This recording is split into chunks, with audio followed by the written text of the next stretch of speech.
So basically, when you're going through a very high pressure situation, so the fund was down 30-something%. The press, loves you on the way up and loves you even more to write about you on the way down. So there was a lot of very negative press. There was some litigation in connection with that Valiant investment, and I was in the middle of a divorce. So it was bad. It was about as bad as it gets, but I didn't have a health issue. So one, it's important to keep perspective. But the way you manage through that kind of stressful situation, all of us are going to have a moment like this. Unfortunately, it's going to be, a health issue. It's going to be you're fired from your job, your startup fails. You will, and it's even harder when you've fallen from a high place to a low place. So my method was just, I'm going to make a little progress every day.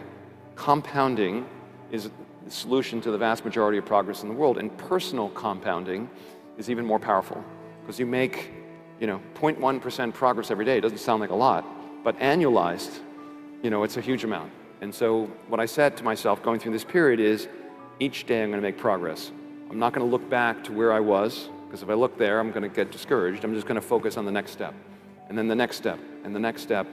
And you don't notice any meaningful change for the first few weeks. But about 90 days in, you're like, okay, I'm here.